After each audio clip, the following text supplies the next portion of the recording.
This episode of the Polyhedron Collider cast is sponsored by Kienda. Go to www.kienda.co.uk/Polyhedron Collider for a discount off your first order.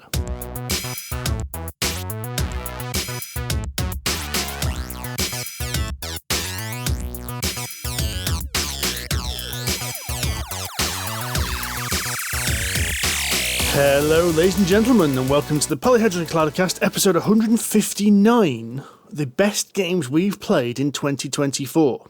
I'm Steve Tudor. I'm Andy Lewis. I'm Sid Gill. And I'm Rory J. Summers. And Happy New Year, everyone, especially to all our new listeners. Well, actually, especially our new listeners. To all of our listeners, I don't want to make like a war between new and old listeners. Well, we could do that. That'd be fun. Like some kind of pit fight. Flame war in the comment section is exactly what we want. It builds you up the algorithm, gets more senior. Yeah. That's how everyone else works in these things. Yeah. You're something controversial. Yeah, exactly. Like, it's not necessarily a happy new year, boys. Come on. It could just be a new year, because we all just might be miserable bastards. Well.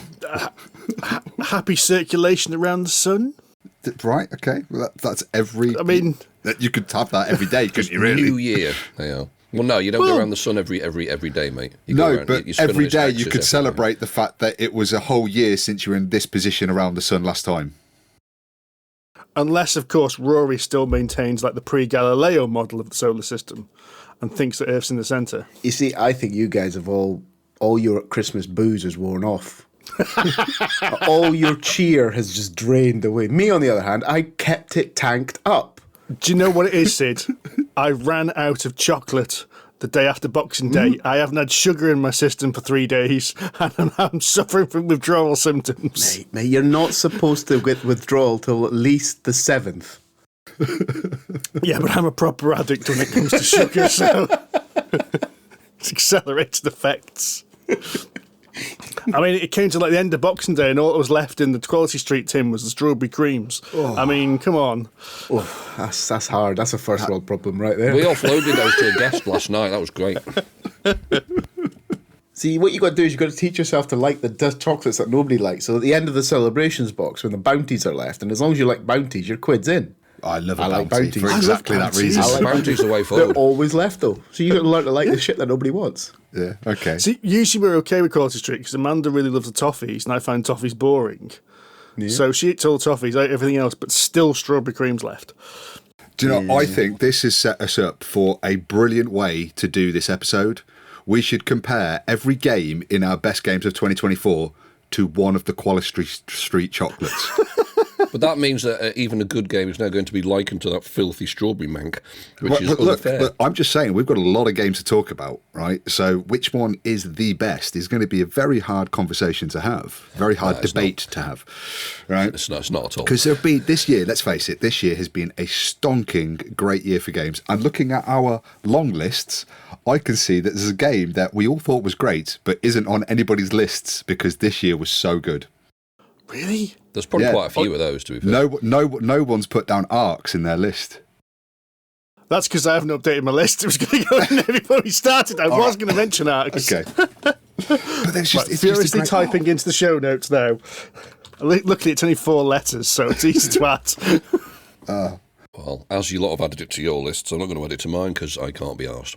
Actually, I'd missed off Courtesans, to be honest, as well. So I thought that I added Courtesans in the last minute, the last night, and I meant to. I thought on the dog walk this morning before I came out. Ooh, Arcs! I forgot to mention that, and I was quite surprised that no one else had mentioned Courtesans, especially you, Mr. Summers. Well, no, it's because I've done 2 separate lists. I've done a heavy and light game list, and I did all my light games this morning. I see. So how do we want to do this? Are we just going to have a free-for-all, or do we want to talk about heavy games first or light games first? Because those are the only 2 awards we do on our show. And I use awards very loosely. There's another one, which I have completely forgotten to put on the list here. I should point out to our listeners that Andy's currently eating his breakfast, and Rory timed that perfectly to the point where Andy put a sausage sandwich in his mouth just to make sure he wouldn't answer. God damn it. Well, I'm here anyway. Yes, so there is also a third award, which is actually probably more important than the rest of this drivel that we're talking about.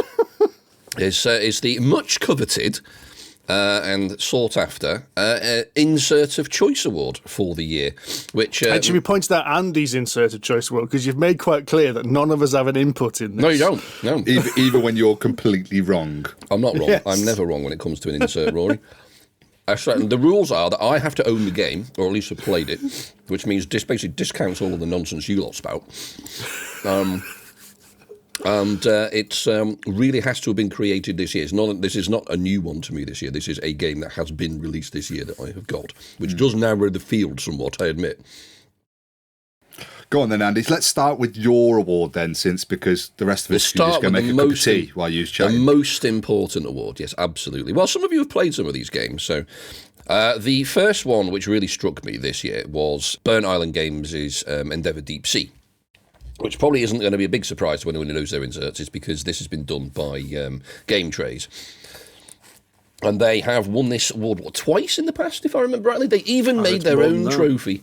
Yeah, they did. It was nice. Which is very good of them, actually. Yeah, so they've done another blinder here, but the special one about this is not only is it really quite nice and everything fits in the box as per, but none of this is plastic. So they've jumped on the environmentalism train for this one, which is quite good, and it has the lovely touch that we like. I know Steve likes this. Is where you have a box for a player's bits, and you just go, here's a tray with your bits in it, and that is just really, really convenient. And I wish a lot more games would do that, to be honest, because it helps set up and tear down immensely. That way you're not fishing through millions of baggies, much as we like that. So Endeavour Deep Sea by Burnt Island Games is quite a good one. I'm also going to put Inventions on the shortlist, which is from Eagle Griffin. This is the latest Vital Lacerda game, which I have played over the last few days, just nipping it in under the wire there. I'm not going to lie, I'll hopefully talk about it in more detail in the future at some point once I've got my head around it. I think we'd all like to play that as well. Absolutely. But they're a bugger to teach, aren't they? This one is a nightmare. I have played it now 3 times, and I've still got some rules wrong. So what's so good about the insert for inventors then? Well, Eagle Griffin always do a nice insert. That's the thing. They're a really high-end publisher. The games are expensive. I mean, this is probably best part of £150. So, we're talking super primo dynamite here. But anyone who's got and played the Eagle Griffin games know that they always do a really good insert. Everything's well organised. Everything's well kept within the box. There's no... front seat of the car clatter, so you end up with a token salad in the footwell or anything like that. Everything's just really well, nicely packed. There's even a map of where you should put stuff in the box as well, so that's quite good. So yes, just high production quality more than anything else. So Inventions and Endeavour Deep Sea are the ones that stood out to me this year. I can't think of anything else on the line, so I am actually going to open this up to the forum now. I've got a suggestion, which is an unusual suggestion. Go on. Which is Shackleton Base. Oh. Because it's not an insert. It is, in fact, tuck boxes for each of the components. And so each of the components are in little cardboard tuck boxes, which are colour printed as well. Mm. But because the game is modular, there's tuck boxes for each of the modules as well. So it's really easy to go, okay, we're playing with this, and this module, take those tuck boxes out. Yeah, now that's and off you go. And the standard ones that you use in every game are different sized tuck boxes as well. So your astronauts are all in one size box. Your spaceships are all in one size box. You get those ones out, and then the rest is just modular, which means expansion is going to be really good fun as well. Yes, that's not a bad shout, gentlemen. It was really, really well done. And of course, it was all biodegradable as well, so no plastic involved in that one either. See, that's another good one. I wonder, this is a side topic, which we'll delve into at some point, but I wonder if most publishers are going to jump on this train now, given that it's clearly been demonstrated that it is possible. There was also Terminus. I was thinking Terminus also had a good insert as well. Yeah, the thing is, whenever I opened Terminus after it had been in your bag and you gave it back to me, the cards were everywhere, so instant disqualification there. It's a golden rule, isn't it? You know. It is. As I say, you don't get the footwell salad. So, I'm not going to dwell on this any longer. Just sorry, it took me a moment to get that one. For the uninitiated, the footwell salad is if you put your games on your passenger seat when you drive into your friend's house, or in the footwell, and there's been a bit of jostling around the bends, for example, and you open the game after it's been in there and it's everywhere. That's your footwell salad. In fact, I think this has happened actually, isn't it? Was it Lords of Waterdeep, Steve, where you braked slightly too hard? Lords of Waterdeep was launched as if from a trebuchet.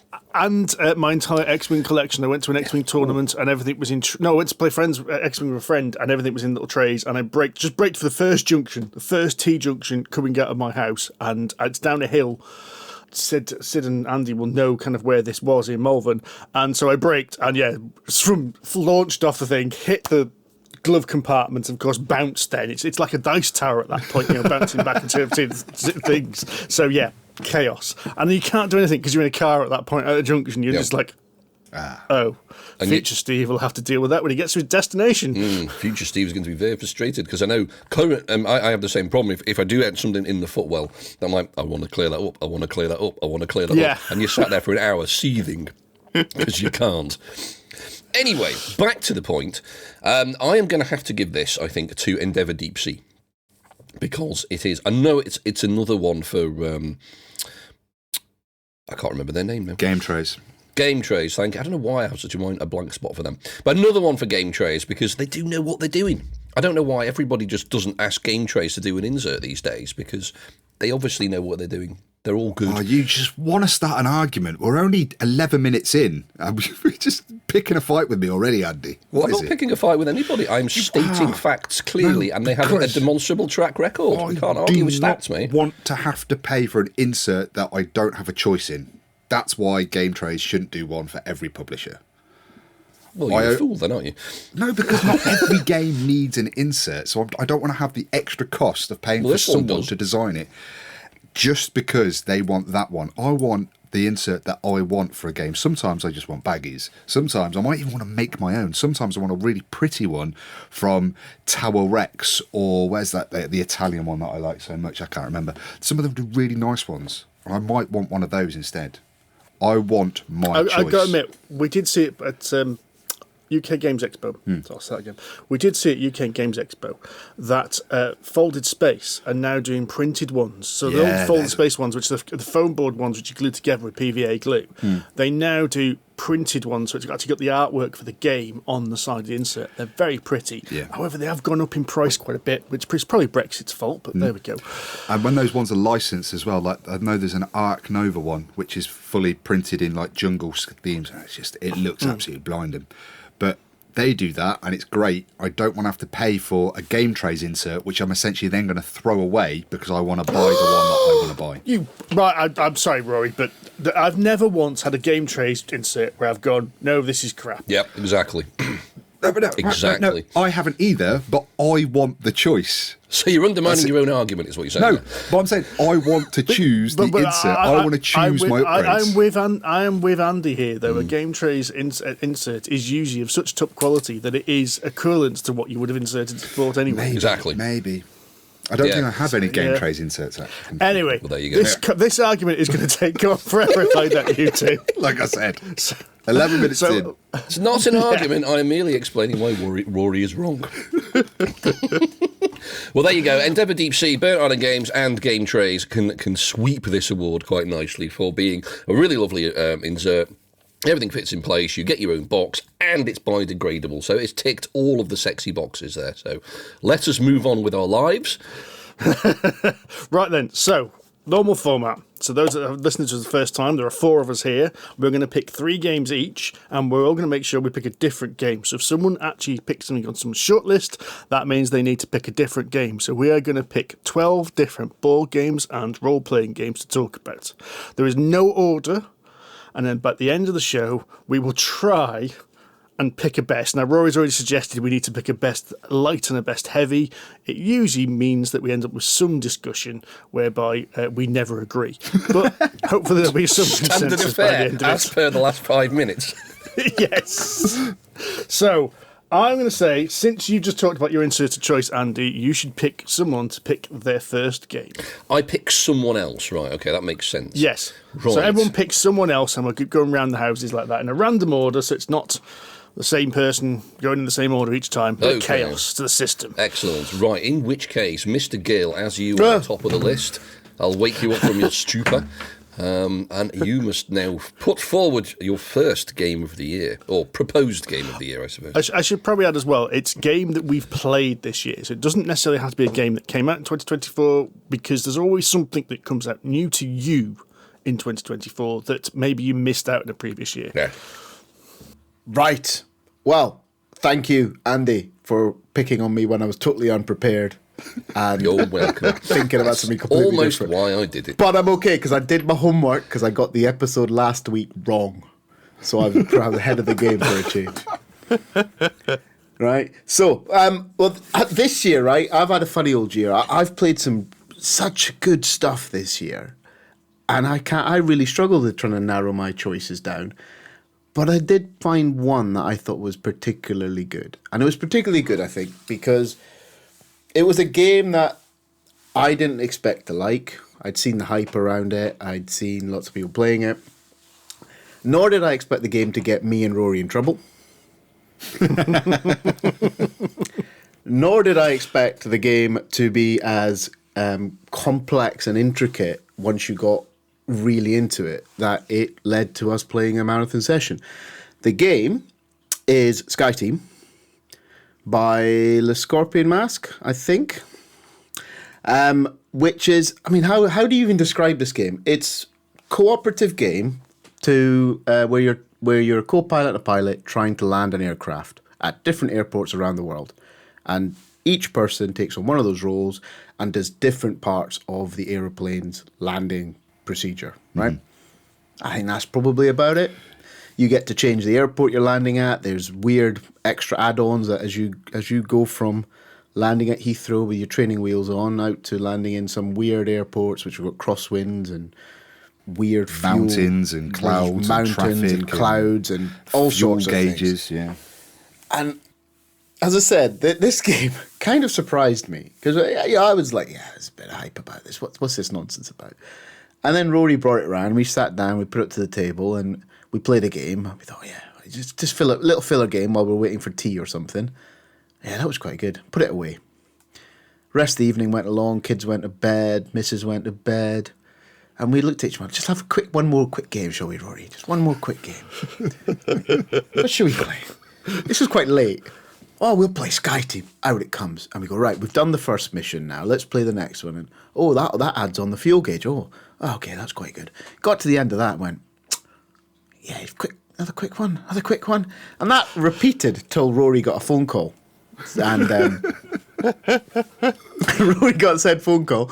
And I was just carried on waiting for Rory to finish. And Rory sticks his head around the corner and goes, Sid, do you know what time it is? I went, no. He said, mate, it's 1 o'clock. It's like, You've been playing for the last 2.5 hours. But why did we lose so much time to it? Because I think it's a clever little game. I think the way it builds you, it sucks you in for a start, and you're cooperative. You're not, but it's one of those games where you're cooperative, but you're not talking to each other. You can't tell the other person what your move's going to be, so you're kind of going to guess and be led by where they put their piece and things like that. And you broadly, you know what you're supposed to try and do, which is what's really interesting. Is that the more you play, the better you get. The more you play with the same person or the person that you know really well, the better you get. And it's like an addiction at that point. You just want the next hit. You just want, I felt like I was chasing the green dragon at one point because I just carried on wanting to play. Well, what's next? What's next coming out of the box? And then the way that they add on mechanics as they progress through different airports and landing scenarios, adding on things like the fuel gauge and the clouds and things. And because it's incremental, they had that kind of feeling of, I want to know what's next. I want to open the box. What's next? And what's the next bit of excitement going to be? So yeah, Sky Team, gentlemen, it's a belter, I can't disagree. It was really good. Can't disagree. Absolutely brilliant. I mean, technically, as I said earlier, this is a 2023 game, but we didn't play it until midway through 2024, and I think we're all kicking ourselves for not playing it earlier. Yeah, pretty much. It won the Spiel des Jahres, didn't it, this year? Yeah. So it won a Spiel des Jahres. It can win a PHC award. Yeah. Right. We'll leave it to the audience to decide which one is more credible. We'll see which one gets put on the box cover, shall we? if we were out there setting trends, right, that would completely undervalue our entire USP. We're old people. We get there late. We get the hype. The hype has to happen. before we get involved. And you know what? I get why people were so excited about it.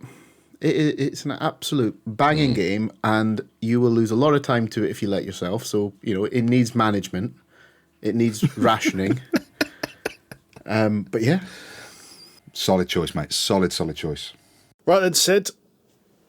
Pick someone else to go next then. I am going to pick on Mr. Summers, because he's always got some good bangers on his list. Do you know what? Thank you, Sid. I'm going to jump in with my favourite game I've played this year. It didn't come out this year, but I played it a lot. I've become a little bit addicted to it. And it is quite simply, it's Kingdom Death Monster.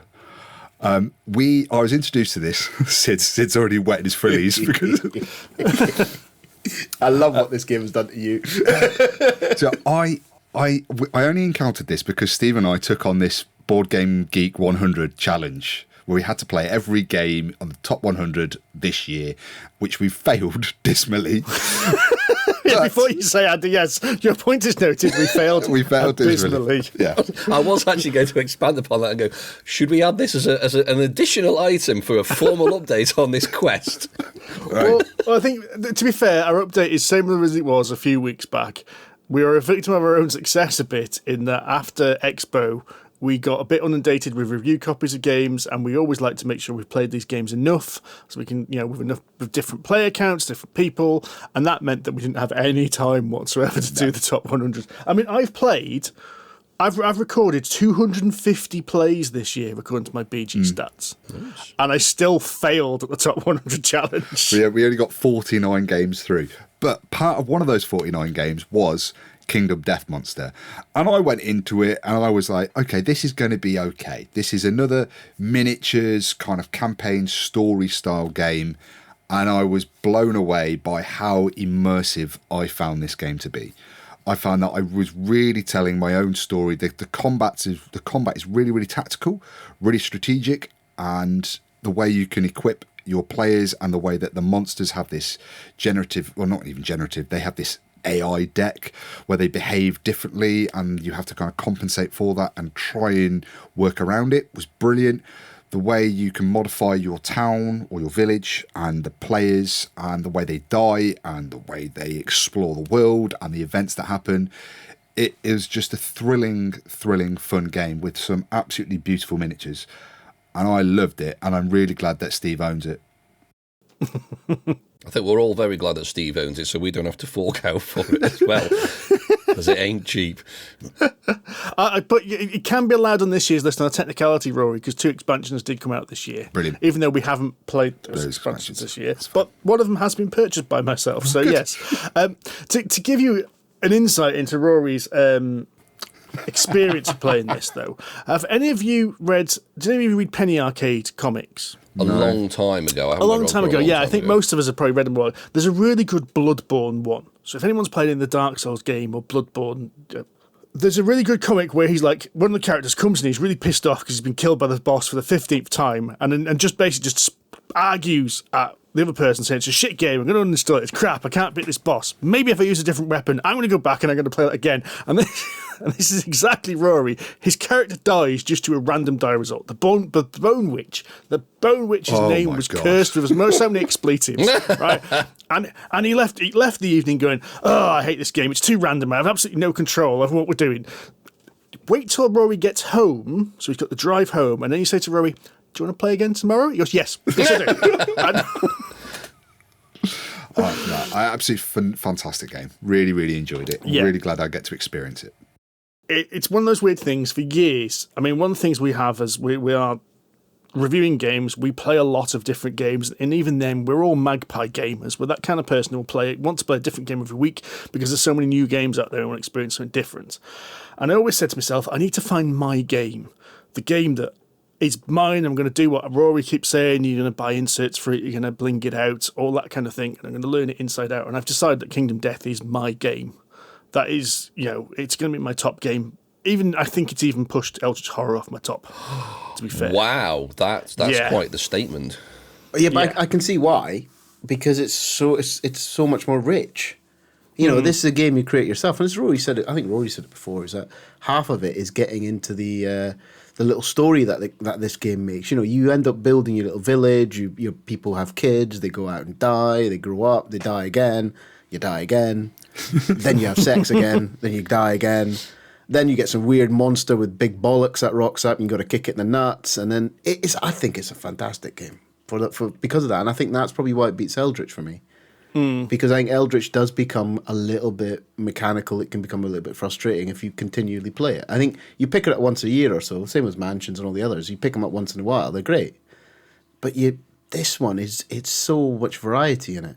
And because of the expansions as well now, I can mix and match and make like 6 different custom campaigns now. So each campaign's going to have different monsters, which means you get different gear, you get different story events happening. Yeah, it's going to be different each time. Yeah, I'm actually almost looking forward to being killed by the hand and having to restart. I'm looking forward to failing and restarting, because restarting is going to open up a whole new world of Kingdom Death Monster. It's going to be a very different experience, because I'm different at playing it, but also the world we're going to be playing in is going to be again changed again from all the expansions. So moving on, I'm going to pick our Commander-in-Chief, Mr. Tudor. I am going to talk about one of the Garp Hill games, and I've been in a bit of a Garp Hill games kind of feast these last few days. They're my worst favourite games. We actually burnt through all the South Tigris games in three days. Oh, so we played all 3 South Tigris games 2 times each on 2 separate days. And I'm not going to pick a South Tigris game. Oh. Because I think Ezra and Nehemiah... Yes! I always get this wrong. Nehemiah is a better game, or to me, a more interesting game. Interesting. Yeah. Now, that's not to say that the South Tigris games are bad. I still think they're amazing games. I just think Ezra and Nehemiah is just that little bit more interesting. I think there's more interesting stuff going on, which works better. So the aim of the game is you are rebuilding a city. I believe it's Jerusalem, but I'm not going to quote that off the top of my head. It's and Jerusalem, so you have rubble all around the city, and the main aim of the game is you clear rubble from the walls, which gives you resources, and then you spend those resources to rebuild the walls. That in itself sounds unbelievably simple, but it's more complicated than that, because you've also got temples, which you can burn some of these resources and give them to the temple to get your bonuses, and you've also got research, which is this trapezoidal kind of tech tree, which allows you to upgrade stuff and then quite literally stand on the shoulders of giants and use your other players' tech to advance your tech. It's got this really clever system of playing cards, which reveals a number of coloured flags. Each card has a number of coloured flags, and they cover up previous cards, changing the coloured flags you have each round. These flags are used to do actions, the strength of the action based on how many coloured flags you show. So it can end up being quite deep, because you're trying to balance not only your current action with the cards you've got in your hand and the cards already in play, but also future actions, because you can end up completely screwing yourself by covering all the red flags when you want to take red flags as your next action. I think it's a really clever game, and I can understand why it's not part of the kind of Compass Points series, because it feels like this is a unique set of rules and things he's put together. I mean, I've got to admit, Shem Phillips must be an absolute genius, because he releases a Compass Point game every year, and he's released this year as well. And he's also developed 2 more. There was 2 more games came out on Kickstarter. So he's developing 2 or 3 games a year, and they're all like really tight and really well designed. And this is a perfect example of one of his great designs. The thing is, it does contain aspects of quite a few of his other games, yes, as we discussed before. I think that's the same with a lot of Shem Phillips, though. You can tell that he comes up with mechanics and kind of like the next game will have bits of him. But you can say that for almost any game designer. Yeah. Here's an example. As Fabio Lopiano, Shackleton Base and Merv have got that worker placement aspect of retrieving workers and activating things. Uwe Rosenberg games always feel like the next game is the previous game remixed a little bit. Yes. If you look at, and made say, slightly heavier. Yeah, sure. Yeah, Agricola to Caverna, for instance, that kind of thing. Yeah, you look at Martin Wallace. Does a Martin Wallace game involve a multi-use card? Oh, it must be a Martin Wallace game. Mostly, but not always. Yeah, I know, but you know what I mean. Yes, sure. Yeah. But yeah, I think this is a really clever and really interesting Euro game, and I would love to mention one of the other South Tigris games, but to me, this just pipped them a little bit. Even though Inventors and Scholars, which we both played this year, are really good, I just think Ezra and N are better. Ezra and N.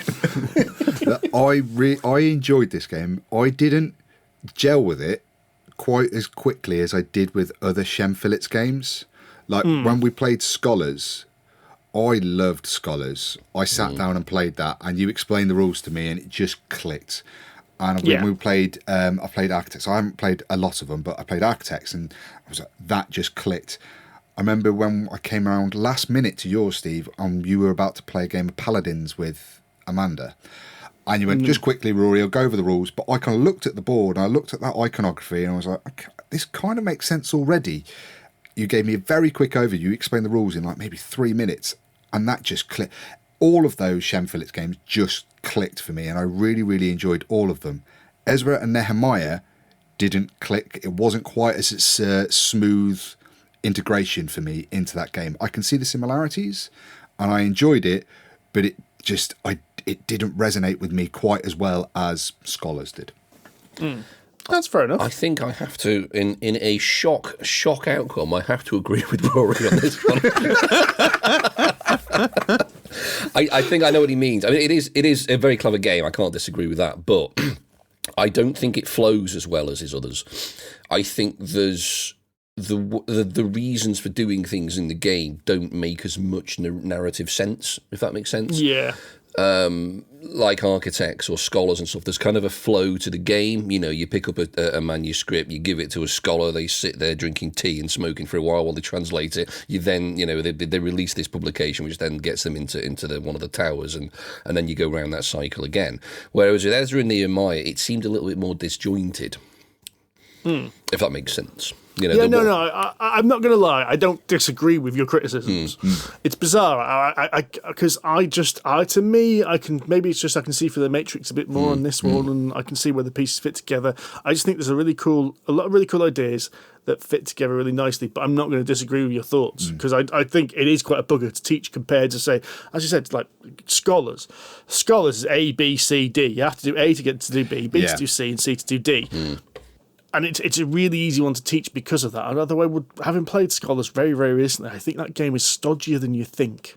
And it's not because of the mechanics, it's due to the thinking space. Sure. Because you need the right scholars in place to translate things, the amount of time someone goes, right, I'm going to translate that. Oh, no, I can't do that because that's Sanskrit. And then has to rewind their turn because they've already started placing resources down.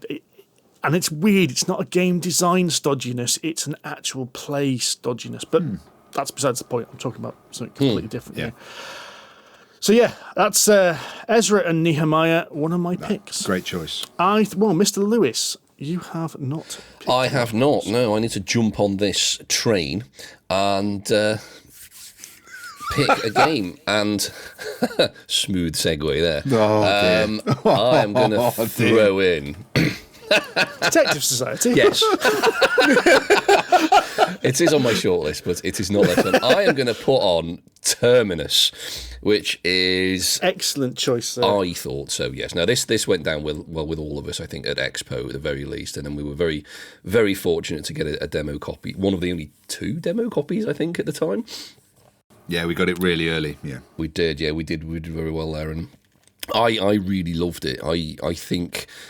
It's an incredibly well-made game. So ultimately, you are designing the transit system, the underground transit system of a city, and each of you represents basically one of these sort of design authorities, and you are building underground tracks to make stations next to sort of important buildings, which will give you bonuses.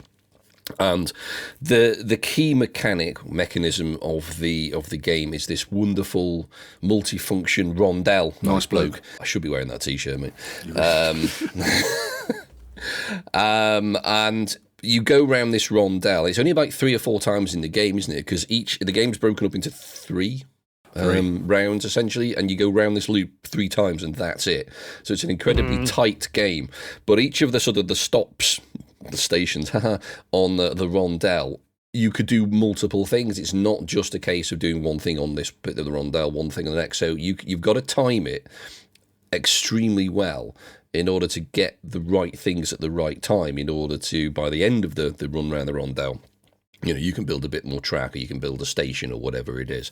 And all of the while, you are interacting. I'm not going to say compete. You are competing, but there's a sort of semi-co-op aspect to it where you can make use of opponents' stations. Now, they get a benefit for it, but so do you. So there's this sort of multi-linked network that you're creating on the board where everybody benefits. So you've got to be very clever on where you put this track, how many stations and things you put down, because they're very expensive to build, and when you take advantage of your opponent's locations as well as building buildings and hoarding an aggressively tight inventory system. Actually, there's something like 8 resources you can keep, and you need at least 6 of them every time you actually try to do something useful. So it's a very tight game. And weirdly, I've commented in the past that I have a slight dislike for overly tight games, things like Windmill Valley and stuff like that rely on a perfect game. Whereas I think there's just enough wiggle room in Terminus to allow for a slight amount of inefficiency, because your opponents are probably going to suffer the same sort of problems as well. And I think that's the bit that makes this fall into the extremely clever and very good game, rather than very frustrating because I've made one mistake and therefore I'm out the game. Terminus, I don't think, suffers that problem, and as such, it is an excellent game. Yeah. Fantastic replayability as well, because you've got 3 different objectives every game that are randomly drawn, and they all, whether if they work well together or not, but they really mix up the entire strategy, your entire plan for that game, because they're going to be asking you to do very, very different things, or potentially conflicting things, and it is really good. And I think that's why you've got that wiggle room there, because your objectives, I can go heavy on one and you can go for another. So if I don't get it quite perfect, it's okay, as long as I do better at my objective than you do at yours. And that's really clever, really great game. I really like the way you score or eligible for the end of game scoring bits as well. You actually have to commit resources to those victory things, and you've got to do it multiple times. So you there's this sort of kind of gambling aspect of it, where you can commit some depending on how well you think you're going to do by the end of the game. You can commit them all in one go if you wanted to, but then you've got a hell of a task trying to achieve that one goal, whereas you could commit a little bit to one and a little bit to another. But every time you commit something, it costs you an action, and there aren't that many actions in the game, so you've got to be very, very, very clever and very smart and time it well just to even qualify for the end of game scoring. So I love that bit. I'm not very good at it, but I really like it.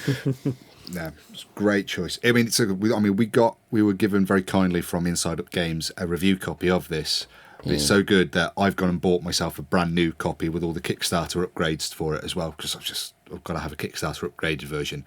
But I love this game. Can't wait to play it again, actually, when we've finished playing Kingdom Death Monster. It's a very that'll be a while. I'm led to believe Kingdom Death is quite a long game. We're not going to survive much longer. Let's just say our current campaign, we're against the Nemesis monster, which is going to kill us, and we've got like 4 people left. So oh dear. Yeah, I think we're going to see if we can survive, and then that's it, basically. Right. Yeah, I absolutely love this game as well. I can't believe how clever this game feels. Yes, that's the thing. It's weird as well. I'm looking through like some other people's top 10 lists. It's not been mentioned. I really am surprised that this isn't more popular than it is. I'm surprised that this isn't more popular. It should be. I think this is a Euro game which fills everything quite nicely. It does everything right. As you say, it's tight without feeling too tight. It's punishing without feeling like you're being kicked in the balls. Yes. And when you do score points, it pings a little monkey stimulant in your brain. It is so rewarding when you manage when you get that good run around the rondel and you've managed to pick everything up at the right price, that you've had just enough, and then you put it all out and you go, yes, that was a good turn. And then your brain stops and you get the second rondel, you go, I don't know what I'm doing now. You've got to hand crank it to start it again, haven't you? Right. It is very, to start very good. Again. Yeah, I haven't had what I would call a perfect game, based on your definition there, Rory, in that most of the good games I've had involve 2.5 runs around the rondel, and I've got to that point in the game where I've done everything I planned to do, but I'm 2 turns early, and I'm like, I need to do something now, and I'm not sure what. And in not doing those last 2 actions very well, I've suffered. Yeah. It's so clever. Yeah. Really check that game out, Terminus, from Inside Up Games. Very Andy, good game. Who's next to chat about a game? I am going to pick Mr. Tudor again. I'm going to fire it back at him round the loop. Right, so now I've got to try and guess what you guys are going to talk about. So we'll look about what's on your lists and what isn't. So I'm going to talk about something which we actually mentioned episode that I forgot to put on the list, which is arcs. Interesting. Now, I think this is an absolutely superb multiplayer asynchronous game. Asynchronous? No, it's not asynchronous. Asymmetric. It's not even asymmetric. It's not even really that. What am I on about? It's a really clever game in which it is on the surface, a typical space. I wouldn't say 4X because most of the X's aren't missing. It's basically just. There's about 1X and it's exterminating. It's a space conquest, isn't it? Exterminate and exploit, it's a 2X. So the idea of the game is you will have different objectives each round, which will be claim certain resources, take certain amounts of prisoners, or kill more spaceships than the enemy. And it is a very typical looking kind of like Twilight Imperium kind of space battle game on the surface. You have a circular board which you have wormholes and arcs basically coming out, which are all the different planets you can land on. However, it's driven by this really cool card system where you play a card, the first player plays a card which determines what action they do and the strength of their action, then other players either have to follow suit, and if you follow suit you end up having to put a higher card down, and the higher the value of the card, the less powerful the actions. Or the other way around, I can't remember which. That's the right way around, wrong. Yeah, it's the right way around. Or you have to say, right, well, I can't match, so I'm going to do this one, which only gives me 1 action. But what's really clever about this game as well is you have to, just like Terminus, you have to spend actions to set the objectives for the round. Which means that you have to try and control the game enough to control the actions and control what are the objectives. And it's entirely possible that someone else will get an objective which you are absolutely crap in, or you'll try and get an objective and then find out you can't plan. It's a game. Can't plan is a good example because of this action selection system. You have very little forward control, which sounds like bad, and it's a thing a lot of people won't like. But it just means you've constantly got to pivot. You've got to keep your eye on what the game is doing and constantly try and change the flow of the game to suit you, rather than going, well, this time I'm going to invade Alpha Proxy, which means I need 20 battleships and off we go. Because that won't get you anything if destroying battleships doesn't get any victory points this round, or you don't have any of the move and battle cards. You've got to constantly keep an eye on what's going on. I would say it is a game which works infinitely better at higher player counts. I concur. Say, it's rubbish at 2. It doesn't work at 2. We played it mostly at 3, and I think 4 is actually the sweet spot. You need as many players as possible for this game. And whereas I think it works at 3, I do think it works even better at 4. I would agree. And so... And I just think everything about it is really clever. Now, one thing we haven't done is one of the major parts of the game was this campaign-based system, which I didn't back because it was actually part of the Kickstarter, almost double the price of the base game for the expansion. And about 4 times the size as well. That expansion box is enormous. Jesus. It's ridiculous. And what it does is it changes it. I've looked for the rules, and what it does is it lowers the length of each game, but you play 3 games after each other and they're all themed games. So it's not just a case of, it's 3 games and this happens. There is a theme running through these which affects how you score victory points in the 3 games. I must admit, we've only played the base game, so I can only comment on that. So I don't know how much this improves it, but I think the base game itself is really something clever and really something beautiful. Agreed. I really liked this game. I found it very frustrating for exactly the reasons, but I think this game is almost meant to be that. You've got that hand of cards, and it's making the best of that situation, and that is, I think that is meant to be frustrating. And when things don't work well, it's annoying, but when they do, it's really, really good. It's a really clever game. It's really good. I do definitely want to explore it more.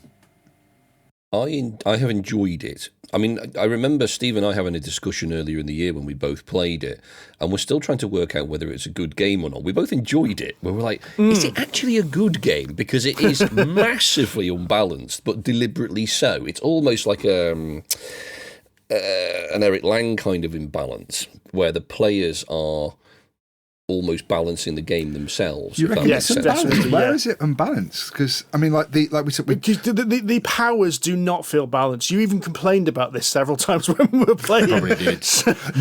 No, I see what you mean. Yeah, no. And you start off the game completely balanced, but as you go, you get other powers and upgrades, which do very much imbalance the Pissing game. Yes. cards. Oh, my Exactly. God. Those cards, some of them are really good and a lot of them are rubbish. And if one person gets a really good card, then they're going to have a big advantage. It's obviously deliberate. Yeah, and it's- once you I guess start it's going down that card collecting, or I forget what they're called now, when you start going down that route of collecting them, a lot of them, you've built that engine to get more of them better as well. Yeah, exactly right. I enjoyed Arcs. I think it did click within my monkey brain because I've played it now 2 or 3 times every game I've won, and by a considerable margin. I think it just clicked with me, possibly because also it does kind of reward aggression, but in a very measured way. You're not just wailing on people. You've got to target that aggression, as Steve alludes to, in order to get your victory point. You know, I've got to go for this particular scoring methodology. I can't remember what the hell the name is now. There's a word for it in the game. You're scoring bits. Yeah, I can't remember the name, but it's got a special name, hasn't it? But you've got to go for that, and when you've got to go for it, you've got to go for it hard. So that means you've got to invade your opponents. You've got to try and steal their resources. You've got to set up bases. You've got to try and get a card or whatever it is in order to accumulate the stuff that you need to get to score well in that area. It does not reward meekness. So if you are a friendly gamer and you only like nice, friendly, fluffy games, this is not a game for you. You have to go into this game knowing that you are going to be picked on at some point. Yeah. So you need a thick skin for it from that point of view. And there's nothing vindictive about it. It's just the way the game works. But it is quite aggressive from that point of view. But it is good. I did enjoy it. Who's next, Steve? Ooh, I don't think Andy's been twice yet, has he? Andy has No, been. No, it's Andy's Andy. only been once. Good. Right. You did choose me. Oh, God, I have been chosen. Well, I need to pick a game from an extremely long list. This is very difficult, gentlemen. There's been a lot of good games this year. I'm almost tempted to say maybe we should pick 4 each because I'm looking at my list and going, I could do picking another couple off here. I am going to pick Salton Sea from De Beer. Oh, Excellent I choice. Good thought choice. so as well, because it's brilliant, quite frankly. It is not. I'm not going to lie though. It is not the most appealing of themes. It's you're mining lithium in the Salton Sea in California and pulling out brine and then making batteries and taking advantage of geothermal energy, which on the face of things does not sound the most exciting of themes. But the game itself is absolutely magnificent. It is tighter than a walnut corset. It is wonderful. In the sense that it's a worker placement game. All the iconography is really, really good, although some of it could do with being slightly bigger. There are some very, very small things. We could have some really small quibbles about this. I mean, I'd love it if the text was black instead of like medium grey. But yeah. Sure. that's about it. Really. But ultimately, this is a worker placement game where you are literally pulling, obtaining mining license to dig holes in the floor, pulling out or turning it into lithium or geothermal energy and fulfilling contracts. So the beats of the game are not particularly novel in the sense that, you could name, 10 or 20 games that do that, do thing to fulfill contract, viticulture, terraforming Scotland, all of those sort of games, all do that. But the way that Salton Sea differs itself from everything else is the way that the card system in the game works, the money, basically. So each of the denominations of money, and there's 1, 3, and 5, also contain an action spot if you want to use it.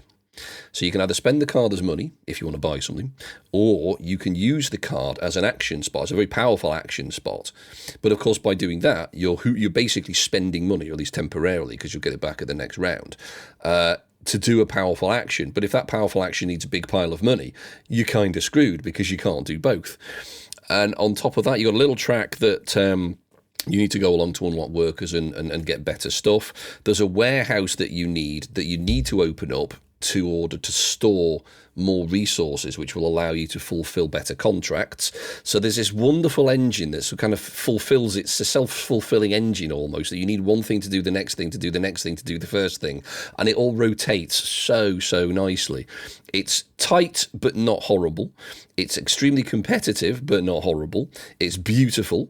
It's extremely well put together. The rulebook is brilliant, and it's 28 quid. Yeah. That, for me, is the killer for it. It's just how on earth they have packed so much game into such a small box for only 28 quid is just genius. Can I also say as well, the table footprint is compact. Yes, it is. Not small. It fits nicely onto most tables. I mean, I was struggling. We played Inventor, and we mentioned earlier, Inventor the South Tigris the other day. I couldn't believe how much table space this game took up. To the point where, my 6 by 4 foot table doesn't barely fit the game on.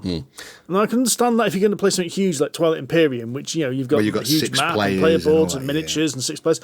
But for this, that's the fact that Salton Sea can pack in as much game into, a tiny little space and still manage to get all things. Now, of course, Sid has a complaint due to that space-saving issue, which I'll let him allude to later.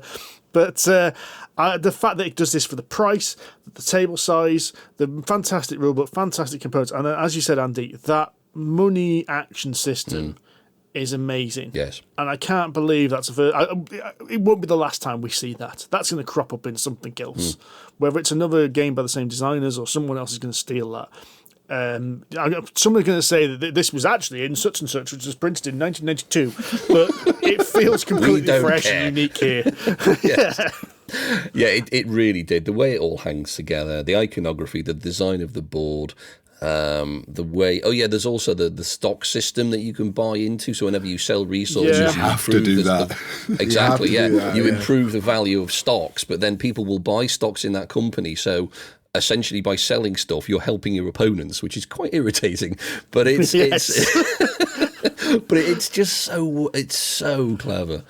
I think it's hard as well, which actually helps it. Yes. It's a game which is hard to do well in, which means that every time you play, you think, I can do better than last time. I can score more points. Yeah. Absolutely. But it balances that hardness. It's exactly because it's not so hard that you want to walk away angry. You don't want to flip the table on this game. It's hard enough that it challenges you and makes you want to come back for another kick in. Because that's what you're going to get. And that's the joy of this game. It's brilliant. Fantastic. It's hard. You're right. There are minor criticisms, right? Yeah. But I think listeners should just go back to our previous episode and listen to them. Because they're so 147, trivial. by the way. 147. Because they are so trivial, right? It is literally size of cards and colour of font, right? That's pretty much it. And you're looking at a decent game if the worst thing you can say is the colour of the font is slightly dodgy. You're really reaching there, aren't you? So, I mean, but that's where we were, because this game is just absolutely flipping amazing. It really is, yeah. I love it. I think I don't know, just as an aside, I think De Vere for the last couple of years have been onto an absolute winner. I mean, you've got White Castle, Red Cathedral, this. The less said about Sand, the better, but 3 out of 4 is pretty good. I'm looking at my shelf behind me here. I've got De Vere. I've got quite a few De Vere games on my very small game shelf behind me. They're doing really, really well at the moment. I think in terms of quality of design anyway. I think if you haven't already, then these are definitely worth checking out. For 30 quid, it's a no-brainer. Amount of the game for price is amazing. It is, and I think that's the bit that really tips it over the edge from pretty good game to really flipping amazing. Because I mean, you'd probably easily charge 40 quid for this. I mean, please don't. But they could, and it would still be good. But for £28, it's almost a no-brainer. It really is. Get it on your shelf now. Do it. Yes. And take advantage of the of our sponsorship if you can. On Oh, yes. At Kienda, you'll get a nice discount if you go there using our little code. You should be able to get Salton Sea. Most of the games we've discussed so far are available from Kienda, because that's where we've got them from. So they're great. There you go. So, yeah, definitely worth doing. Treat yourself to a nice post-Christmas present. Right, Mr. Gill, I think you are next on the list, sir. Oh, Dr. Lewis, thank you very much. Right, well, I've got a 2-for-1 here. Oh, well. You're bending the rules, Gill. Mate, these rules are meant to be bent, mate. Rules are like legs. They're made to be broken. Yeah. No, I need a 2-for-1, right? Because normally my list, the end of the year, is full of RPG, right? Because we've done loads. But we've had a funny old RPG this year. We have actually, RPG year this year. In that we haven't played much. And what we have played has been a bit okay, but mixed. not... There's been mixed reception. Mixed. Right, that's a good way of putting it. But there are 2 standouts, right? And the first one is Pathfinder. But we've only just spoken about that. And I don't think I've played enough of it. So therefore, I want to mention it because I think it's worth exploring and people should go and poke it now with the remastered out. But the one I want to talk about is actually a 2023 game that kickstarted in 2022. But we didn't play till January this year. And therefore, it counts. Yeah. Good enough. Rules of the system. Rules of the system. enough. It counts. And that is a free league game. And it's Blade Runner. Nice. The RPG. Oh, excellent choice, sir.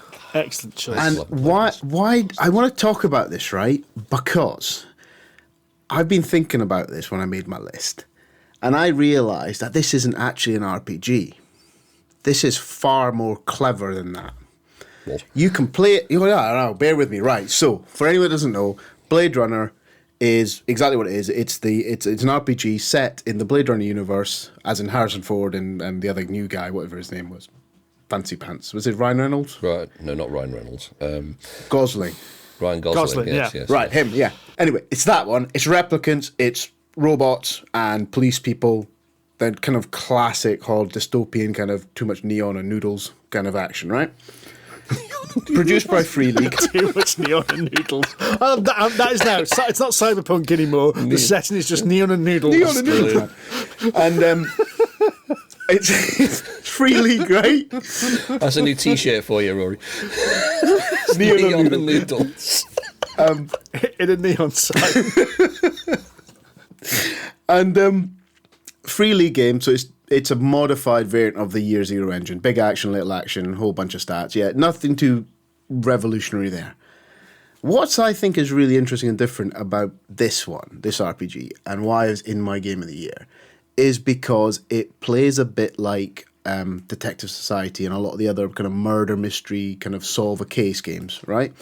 And I think that makes it stand out differently, because I think this game could quite happily be picked up by a non-RPGer and actually played through, as long as you had somebody to facilitate the game as a games master. Because normally with an RPG, right, a lot of theatre of the mind plays in. Yeah, you don't need any VTTs, you don't need any kind of props or bits and pieces.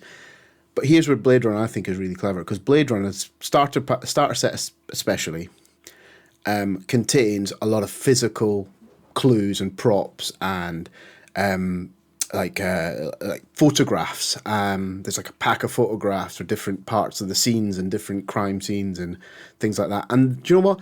The photographs matter. There are details in the photograph that help you solve the case. So you could do like the magnification bit and all that lot. Exactly that. It seems that's built into the game. There's an Built into the additional game. handout for like enhance 4x3. That's amazing. Right? And then on top of that, the pre-gen characters are really well crafted. They are being built with a thought towards what's going to make an interesting mix of characters.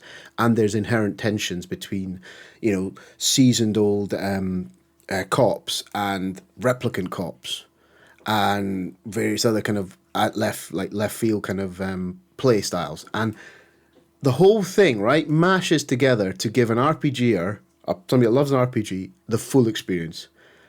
But I think, as a board gamer, coming to this, you could have just as much fun playing this game, trying to solve the mystery, trying to solve the puzzle, as somebody that's RPGing the shit out of it. And for that reason, I think this is an absolute work of genius.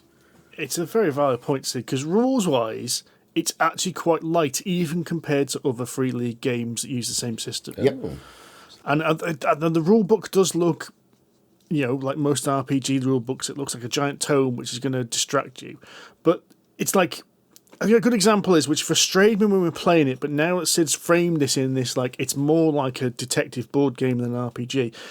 My character in the shootout took cover behind a car. So I said, right, I'm going to go behind the car and get cover. And I seem to remember there was no advantage in the game to me doing that. I didn't get a bonus for cover. I didn't get an aiming bonus for leaning on the bonnet of the car or anything like that, which you would have got in like every other RPG. It didn't matter. And that's where I think the only part where the game was slightly weak, and I think that can be house ruled, but it did mean that, as Sid puts, you could play this with most people. The rules are so simple that you can get into this quite straight away. But the other thing is, the way I really liked is the XP system. Because you get 2 lots of XP. One for following orders and one for playing your humanity. Ooh. And they're 2 different XP tracks, and quite often these will be conflicting things. Like, your orders are to destroy a replicant. Well, that replicant is made to be a mother with a child, for instance. Well, you'll get, if you shoot her dead in cold blood, you'll get XP for following orders. If you put her into the Android Underground, you'll get XP for following your humanity.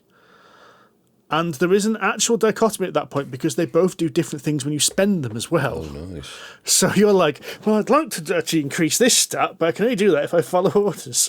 And it actually led to the finale of this scenario, which is the introductory scenario in the starter set, led to an amazing moral quandary at the end, where we actually had a moral argument between the players. Because 3 of the players were going down this one route, and I was going, well, my character would not do this and would completely disagree. And we ended up having like a half-hour discussion in the middle of a session, choosing how to end this. And it was absolutely amazing that they put this moral quandary in front of us and made us make this decision based on what our characters would choose to do, not just us. I agree with you, Sid. It's absolutely brilliant. And yeah, technically not a 2024 game, but we played it this year, and we're trying to nudge Derek, who's probably listening to this. Derek, this is a nudge. Prep part 2 for us, would you? Because we want to play it again. And include me this time, because I haven't played it yet. It also counts because, for the same reason KDM did, in that the new case launched this year. Yeah. Oh, well, there you go. I don't know if I backed it, actually. I can't remember. Is this more like weight of something like Tales from the Loop? Because it's presumably a similar system. But it uses the actual exact system is closer to Twilight 2000, Right, the dice. okay. But Twilight 2000 is the heaviest one they did. It's got rules for different types of cover, whether in long grass or short grass. Yeah. This is much closer. Although it uses the dice system from Twilight 2000, it's actually closer in rules to things like Tales from the Loop. Sure.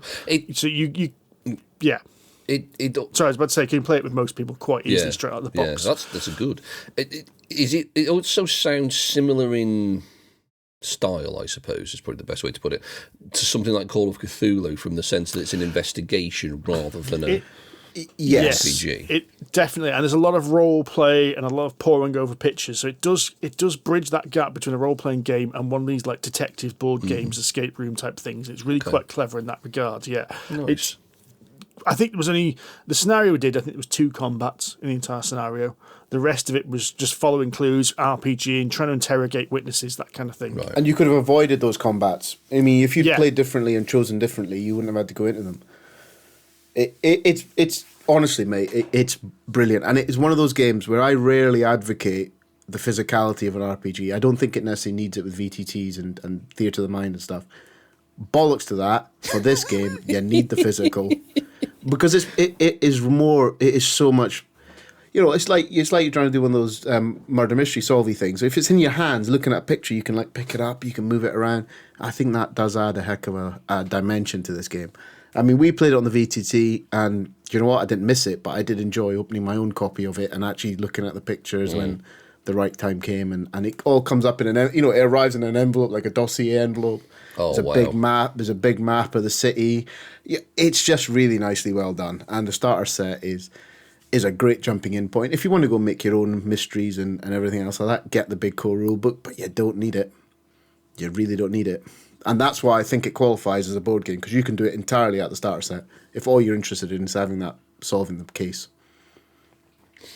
Nice. I do want to play it. I really do. I love Blade Runner. Such a great film. Such a great universe.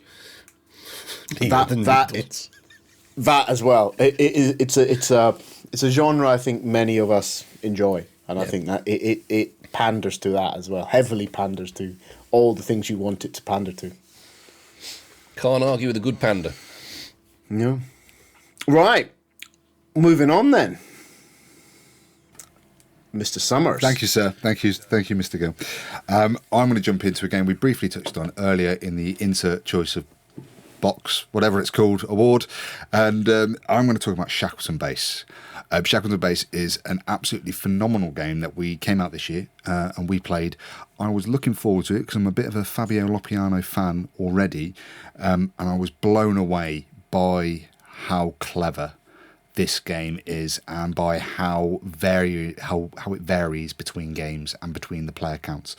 Really, really clever. So Shackleton Base, you're looking at the Shackleton crater on the moon, and you're sending workers out there to try and get stuff from the moon. So you might send a particular type of worker out to get resources, you might send another worker out to collect kind of corporate actions, or you'll send another worker out to just as a taxman basically to try and get stuff. You'll be looking to try and construct buildings on the moon, different sizes, different types, and you're trying to get them in different locations. You've got to make sure they've all got power, and then you've also got to try and collect these contracts, and then you're going to working on these different modules, and each of the modules introduces such a different, they all add such an interesting element to the game, a new thing to worry about, a new thing to kind of try and link in to the other modules that are in play, how they all interlink. It is an absolutely astounding game.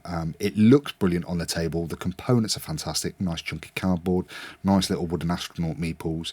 These tut boxes that we talked about, so getting it in and out of the box and on the table is great. There's some really great player interaction as you're vying for space. Each kind of hexagon of the moon can only house one of your buildings and one of each different size building.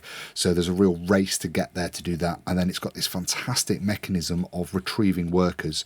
When you retrieve workers to play them back on your own player board, you do it in per row or column of the moon of the base, and when you pull them back, it's whoever's got the most buildings or has the most presence in that row retrieves those workers. So you've got this really great area control aspect as well, which dictates how you're going to pull workers back, and when you pull workers back and allocate them to your player board, that's going to give you some powers and some benefits for the next round.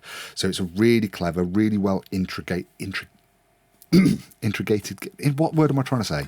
Integrated game. I don't know why I couldn't get there. Okay. Fantastically clever, and this has to be kind of my favourite game of the year from this year, just because I think although it is a lot bigger, we talked about Salton Sea, how great game that is. I think for me, Shackleton Base has a lot more variation between each of the different games that you play, and even at the different player counts, it has this really smooth scaling. Utterly fantastic game. I agree. I know another individual on this podcast does not agree, but I absolutely agree. I think this game is brilliant. I think the mechanism of the worker placement, which you can get 3 different types of resources depending on what type of colour of worker you use, the placement of trying to manage them so it costs you less for areas that other people control, the area control of the base, and then these 3 modules, which of course you always play with 3, but you've got, I think you worked out 50-odd combinations. 50-odd different combinations, yeah. Which means that every game is different. I think it's really clever. I think it's burns your brain in quite the right way. Now, I would say, unlike Terminus, I am not very good at this game, and I really do struggle with the area control part of it. But it's a puzzle I want to solve as well. Again, much like the other games we mentioned, it's a game I want to get better at every time we play. And I think this is an easy game to expand as well. They can easily add more modules to this game and expand it into something much, again.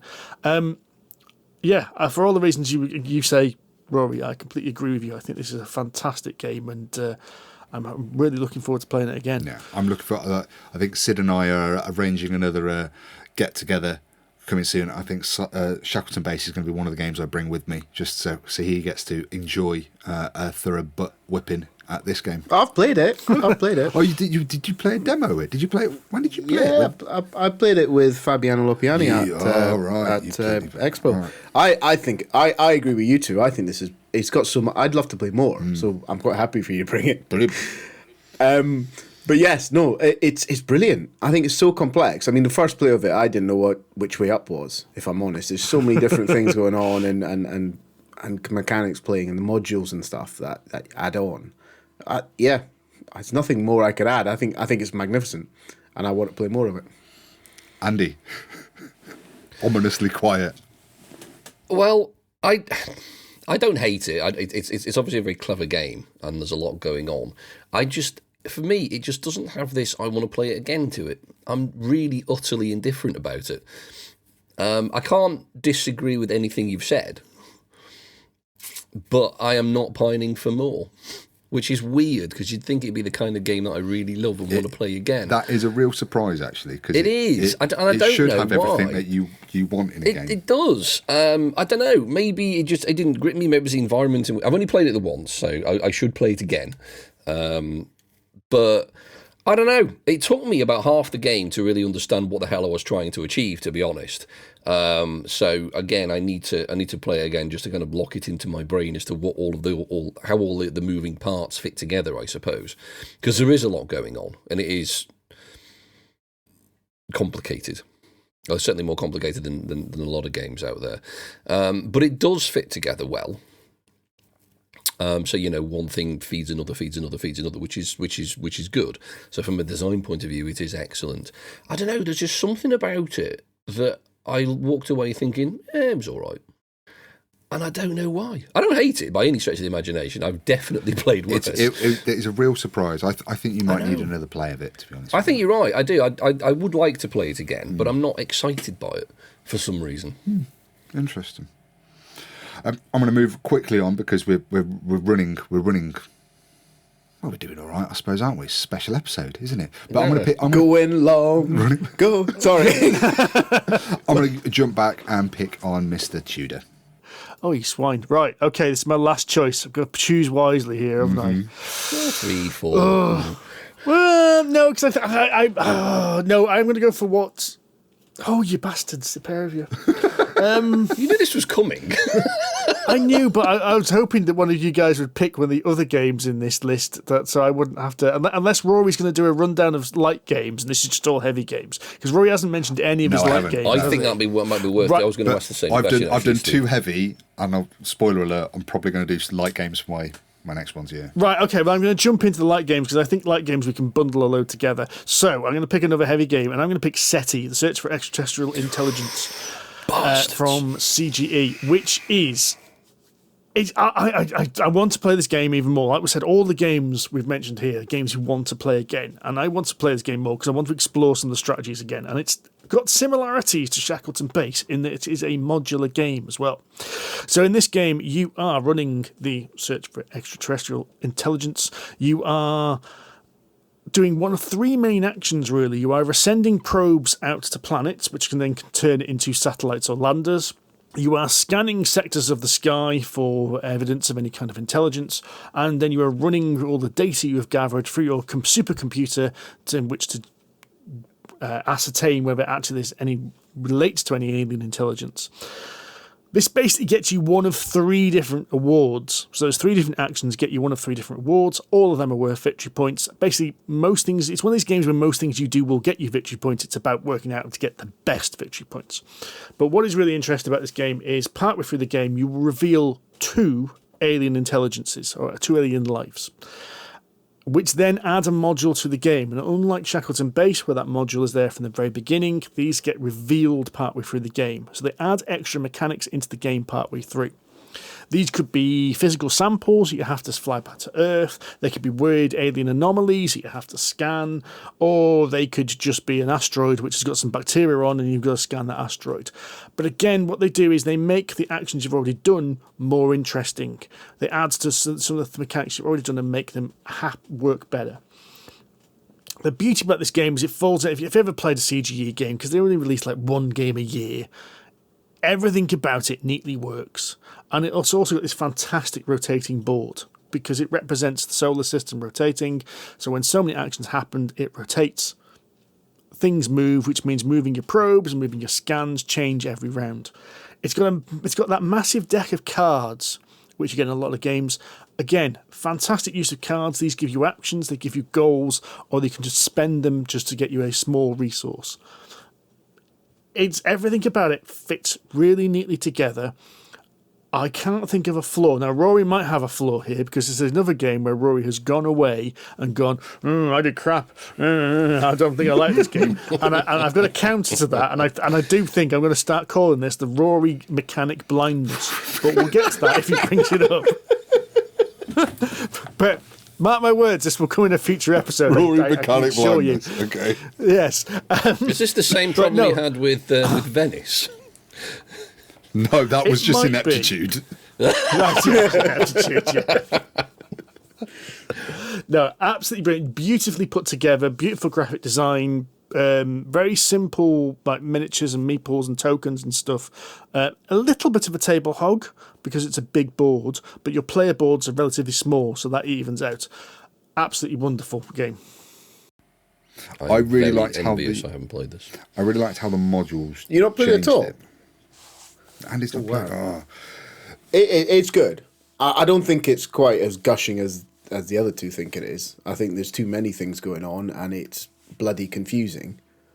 There's too much to follow, and then you can get really shafted by the turny the turny solar system planet thing.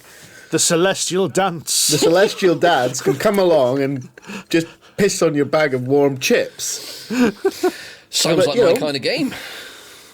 It's a good game. I think it's a good game. I enjoy playing it. I wouldn't necessarily rush out to play it again. In a massive rush. See, I do really want to play this again because I haven't worked it out yet. And I think it's like on the drive over to yours, Sid, when we went and played it last on our December hooky game day. Stephen, you were the only one playing Truant, mate. Don't bring us down to your level. On the drive out, Steve and I were discussing tactics, and I was like, right, this is what I'm going to do this game, and I did it, and it worked really well. However, you, Sid, did something very different and scored a ton of points, right? Yeah. So I'm like, well, how do I score points? And I think there is kind of things you need to do at the beginning of the game, and I'm missing something, and I'm not doing actions. Well, I'll call back to my previous Rory mechanic blindness. In that this game revolves around 3 core mechanics, which are exploring the solar system with probes, scanning, and running your supercomputer. And they're all interlinked. Did Rory forget to do one of them? No, I forgot to do 2 Rory of them. didn't do it. He forgot to do 2 of them because if you don't do any scanning, you don't have any data to run your supercomputer. And what happens is the slots, by the way, these get you these samples. That's a key part of the game, is getting alien samples. And when you take an alien sample, you basically claim the sample on the board.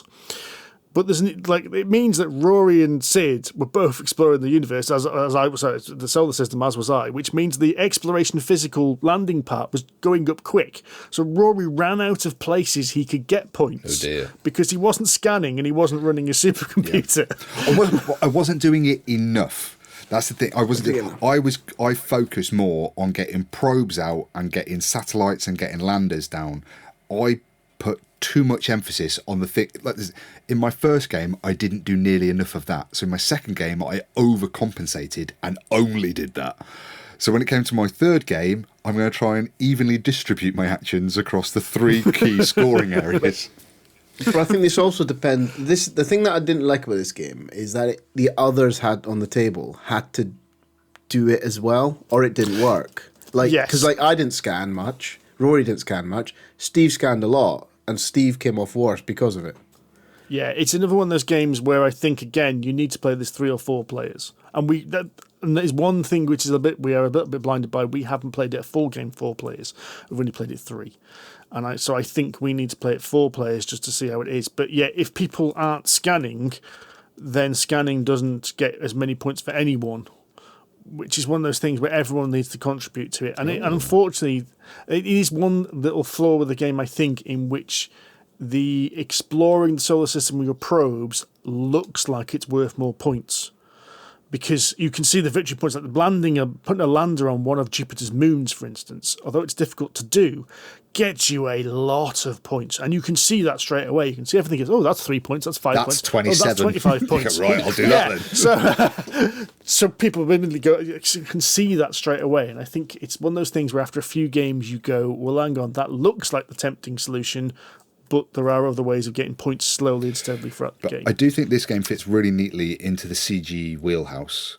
If you think about, I'm thinking about like Lost Ruins of Arnak, which I'm not a fan of, but it's there, or Cut and a Horror. You've got different ways of scoring points, and you have to do all of them fairly evenly. In Lost Ruins of Arnak, if you only ever do kind of the exploring and never go up the temple track and the study track, you're missing points there. You need to do a bit of everything, and you need to do a bit of everything really, really well and really, really economically. The same way you have to do it in Cut and Horror. I'm trying to think of other big CG games that I really like. But Zolkin, of course, yeah, you need to do a little bit of everything really, really well. You can't really just focus in on one thing. And that's why I think this game sits really well in the CG wheelhouse. So it's kind of the opposite of a Turksy game then, where you've got a choice of 6, but you can only really focus on about 3 of them with a little bit of a dalliance in the other 3. Yeah, like my dalliance in scanning, I may as well not have done it because I'd made so little contribution to the board and to my points by doing that. I probably would have been better off just almost doubling down on the thing I was already doubling down on, you know. Right. But I don't think that's the way to have a successful game. Points be damned, but to play it well and to get all of those kind of dopamine hits of doing something well, you need to get that even spread. Cool. Sounds good, and I'm very, very excited to play it because it also looks lovely. It's very, very pretty on the table. It's very bright, very colourful. And I gave up my seat to John because it was the end of the day at the Saturday, expo when we first played it. Yeah, and I was very tired, and Galora needed to go home as well. So I sacrificed my chair to John, which is why I never played it. I do love that all the cards here. There's a big deck of cards. That all the cards have little kind of facts about astronomy on there. So they're really, really interesting. So even just sitting idly reading your cards is quite nice to do. But don't do that because then you miss what's going on the board. Well, there is a bit of downtime in this game as well, isn't there? A little bit. Right. Who's next then? Go on, Steve, you to pick, mate. I've done 3. You need to pick who's going to talk next. Oh, yeah, I need to pick. Oh, yeah, sorry. Pay attention, right. 007. Sid. Hello, Mr. Tudor. Yes. Oh, I've got to pick again. You do. Yeah, we're going to pick your third. He's not just Sid. checking up on you. Like, Sid, how you doing? I thought it was just a welfare check to make sure I'm all right. Right. Well, Mr. T, I'm going to pick a game, and my reasons are weird, but my reasons are valid, and that is Lord of the Rings Duel. Nice. Duel for Middle-earth, in fact, giving it its proper title, I believe. And this is a re-implementation or it's not a revamp. It implements Seven Wonders Duel. Yeah, that's right. Differently, yeah, right. So it takes Seven Wonders Duel, which I know is Rory's most favourite game in the world ever, times 10, and then throws on a fantasy Lord of the Rings medieval skin on top. And the reason I pick it is because we got it to the table. Well, Rory saw it at Expo and he was very, very excited about it. He was very excited. Very, very drunk. And very, very, very drunk. And but then we got it to when Rory came over the other day. Mrs. G was around. She thought, I'll have a quick play of something. And Rory pops out not Seven Wonders, Lord of the Rings Duel for Middle-earth, pops it on the table, and Mrs. G loved it.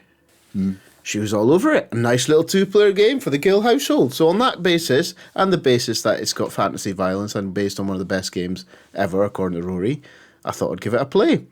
And we played it, and wow, It is good. It is. And Rory was right. Rory was right. That's good. Rory was right. Still need to do that T-shirt as well. Rory was right. Yeah, Rory was right. It's really good. It's just a really nice, tight implementation of a game that's fun to play, easy to play, has got, I think, accessibility built into it, which is something I do like to see in a game, especially with the people I play with. And yeah, loved it. Brilliant. Play it more. And it's bloody cheap. Yeah, about 20 quid, isn't it? Well, after you came round, Rory, I ended up buying my own copy. Right, okay. And I paid 18 quid. That's just a bargain price. Do you know why? And then, do you know what I realised? Is I went to the pub after I made that purchase and spent nearly twice that on a round of 5 drinks. Wow. So that put it all into perspective for me. And this is an absolute bargain. And I think more people should play it. And that's all I have to say on the matter. Enough said. Fantastic two-player game. It really is. It builds on Seven Wonders Duel. And I actually think, to me, it makes a better game just because I found Seven Wonders Duel a bit frustrating just because I play it against two people who know the game inside out, so I'm always on the back foot. So at least to this, I'm on equal footing a little bit. But yeah, absolutely brilliant game. Yeah. And the way they've applied, and it's not just the skin. I think that's what's different about this, is you could have stuck any old theme on Seven Wonders Duel if you wanted to. Anything with 7 numbers floating around in it, you get away with it. But what they've done here is really applied Lord of the Rings sensitively on top of what is already a good game. A little bit of a tweak here and there to write a bit of a story, because you've got the little random piece of plastic, the chasey thing, isn't it? Yeah, What's that called? acrylic. The quest for Mount Doom. To the destroy the acrylic ring or piece. to catch Sam and Frodo. Yeah, but then you've got the put the fellowship together and all the other little ways of winning as well. And it's just a nice build of the game. I think it's really good. Really annoyed that it's not in the same size box though as Seven Wonders Duel. It's a for me, completely that's different not an shape. issue. It's just like I want them to be next to each other on the shelf, but they can't. Because my boxes have to go in size order and they're different. It's really annoying. And the insert is terrible. Oh, it looks good. It looks good in theory, but it's fucking shite. Is it like the Suspender one that's just a pointless waste of time? No. They've put real effort into thinking this. It's moulded cardboard so everything sits in the right place. Right. But if you look at the box too much, stuff just starts falling out.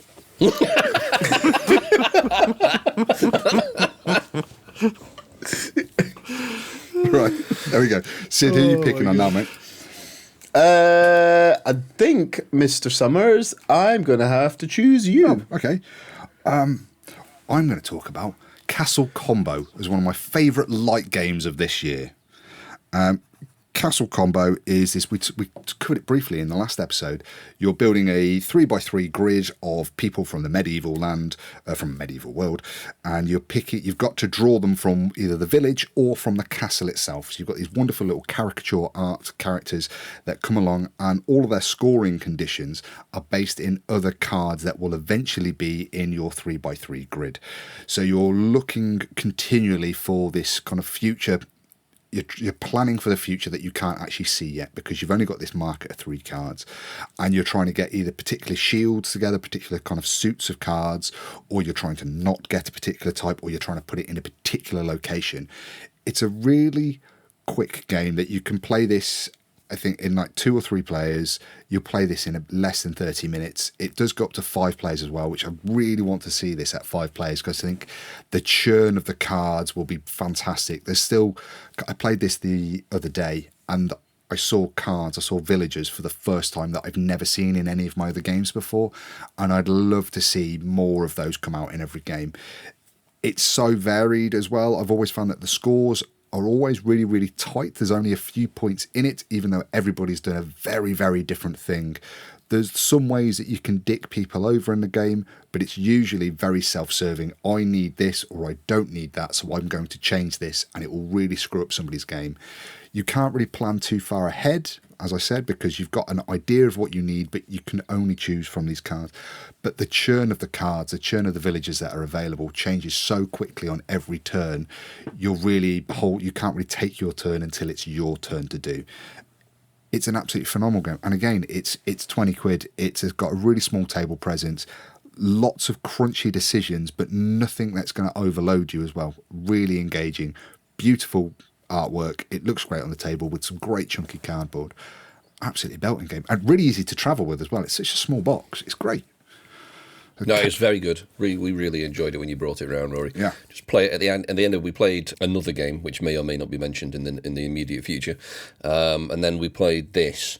And yeah, you're right. Half an hour, deal out the cards, 2 minutes each. Pick one of these. You're going to be picked from the column with the traveller on it. Boom, done. And it's got that lovely, tight, basic mechanics but difficult decision. Thing that we all like, it's really simple to teach, hard to master kind of thing.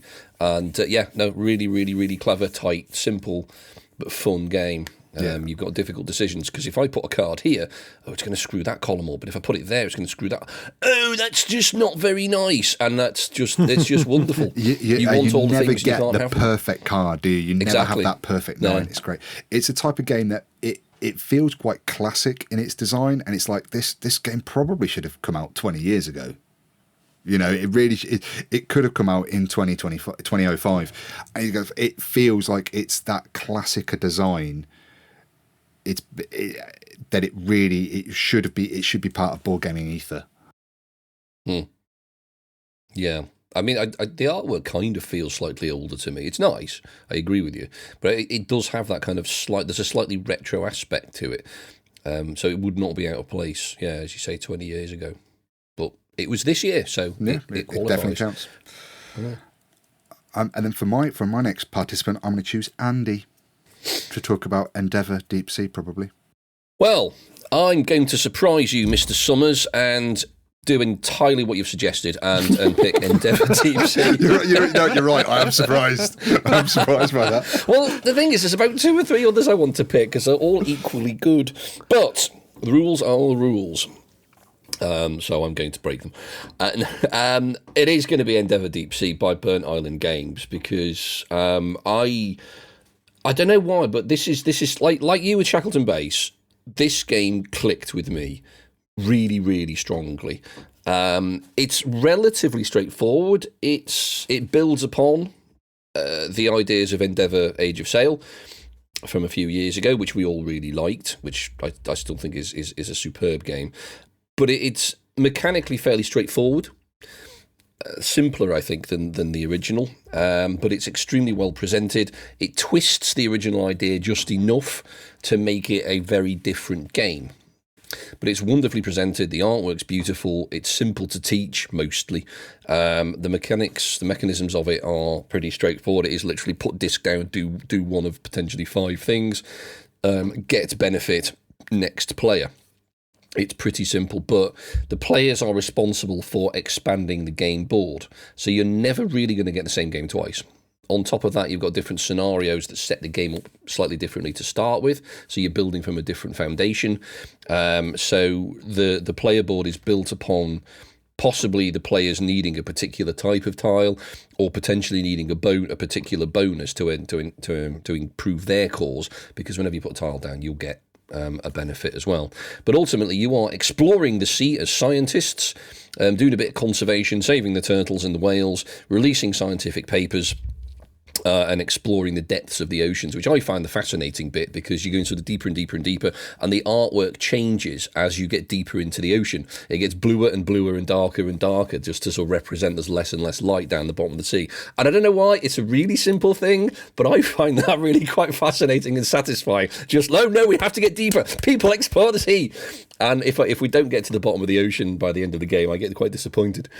But it scales wonderfully between 2 and 5 players because of this automatic scaling of the board. You get less area to work with on a 2-player game because there are relatively fewer actions taken, and some of them are obviously going to be exploration. So the game scales really well enough between 2 and up to 5 players if you've got the expansion to add the 5th.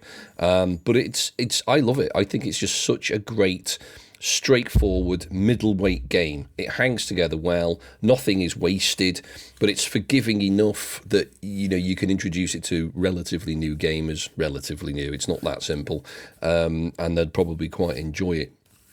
And it was a good price as well. If I remember, it was about £50, which for what you get in the box, it's extremely well made, well produced. Obviously, I've given it an Insert of Choice award already, but everything about it is just lovely, really. But I know only Rory can comment on this because I've not played this. I think this is a good game. This is a good game. And I don't mean to downplay it. I think if it had come out in any other year, I'd probably rate it a lot higher. But I think this year has been really, really tight tight in competition for the best games. And it hasn't floated, no pun intended, it hasn't floated to the surface it is. I really enjoy it, and I would like to play it more. It's not necessarily a type of game I'm going to run out and buy. Like I said with Terminus, I loved that game, went out and bought it. Shackleton Base, I would definitely go buy that. Lord of the Rings, I pre-ordered it. I knew I was going to enjoy that, and I did.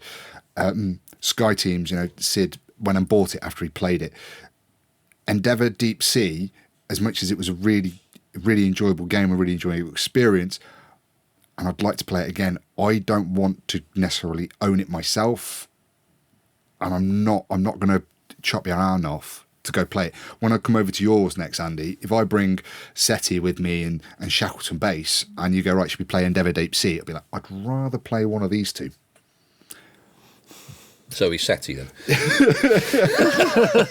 No, it's not a bad game.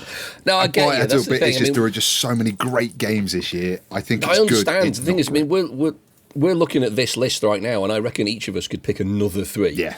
Easily. Yeah. And that's the problem. Yeah, no, it's really hard. I mean, I've got another list of here of at least 6 or 7 games here that are all worthy. So yeah, finding a standout game in this year is really quite hard. Mm-hmm. But for me, Endeavour just sung to me, really. It really did. I don't know why, it just did. And for that, it is on my list of top games. For you guys, Sand really sung to me. I didn't even bother putting it down because of the ribbing I knew I would get. That game really sung to me. But yeah. Mm. So, have we got anyone left? Have we all picked 3? We've all picked 3, yeah. But there's I think the list of honourable mentions is going to be longer than the list of games we picked. I think we might just have to leave it at that, though, because this has been a long episode, and normally I would go through and look at other people's lists and say what we've missed, what we haven't played. Mm. And I'm looking at this. One of the things Board Game Geek does is a fantastic geek list of amalgamating everyone's top 10s and top 20s for the year. And there's games on there I've not even heard of. I mean, Harmonies, me and Rory have had a quick poke at. I mean, we liked it, but I don't think it blew our pants off. But that's top game of the year for most people. Oh, wow. How does one see this cut down list? I can send a link to you. I'll tell you what, I'll send a link to you and I'll put a link to the show notes as well. It's really good. I mean, Bomb Busters, according to all of the board game reviewers, a game called Bomb Busters is the 6th best game, and I've never heard of this game before. No. Yeah. I mean, there are a few games we've played that are on there, but it's been such a great year. I think this is actually one of the hardest years to whittle down a number of games. I mean, in the past, we've had a lot of duplication on our list, but we could have come up with, I said, 4 or 5 games each, which were all completely different, couldn't we? Yes. Absolutely. I mean, we kind of have. I mean, looking at my list, Rory's list, your list, Steve, there are entries on there that are not on any of the others. It's a stunning year for games, so well done, everybody. Yeah. This year, board gaming wins. Board gaming does. Yes. I'm just looking at the hotness now. Civolution, I haven't been able to get hold of that. Yeah, I really want to play that. I was going to treat myself to that as a birthday present, but they sold out before I got a chance to buy them. Oh. This is one of my cursed designers, though, isn't it? It is. But I am still tempted to play it because I have played now 2 of his games that I've actually quite enjoyed. So, I could be convinced. So anyway, without going too much into checking all these other games, go through, can we pick a game of the year? Now, I have a funny feeling there's not many games we completely agree with on this. There's one that we agree on. I think there's one stand out. There's one. I think there's one. There's one. Which I think is Salton Sea. I think you're right. I agree. Yeah. Or is it? It is, yeah. Or is it Terminus? Ooh. The question is, and I think we come back to what Rory's just said, if you brought these 2 games round, which one would you want to play first? It's like Hot Fuzz. It's not which one we play, which one we play first. Yeah. I want to play Salton Sea first. And the reason is Exactly. Salton Sea. The main reason is Salton Sea is a real brain burn. It's a really intense game. I don't think I could manage. Terminus is straightforward. Comparatively, but I don't think I could cope with Salton Sea after Terminus. But I think I can cope with Terminus after Salton Sea. Yeah, I think I would prefer, given the two choices, I think I just prefer Salton Sea. And then even bang for buck, though, I think bang for buck. They're £28. 28 quid for 2 hours of entertainment. It's just at that price point. It's just it's good. It's up there. Yeah. No, I think you agree. I think our game of the year then is Salton Sea. Agree. And more surprisingly, we all agree on something. Definitely. So I think that's us for the day then. So yeah. Right, we can go to a party now and get drunk for the rest of the day. Excellent. Yeah. Thank you very much for listening. We will be back soon with the games we are looking forward to in 2025. So if you have any games that you are particularly looking forward to, let us know in the comments on Facebook or Twitter or all the other places. And we'll love to hear about them because we're always excited to hear about new games. If you enjoyed the show, please give us a review on your podcast platform of choice. Don't forget, we are on all the socials, which I just mentioned. We're on Facebook, we're on Instagram, we're on Blue Sky, and we're on Board Game Geek Guild 2726. Until next time, happy gaming. Ta-ra. Cheerio. Bye-bye.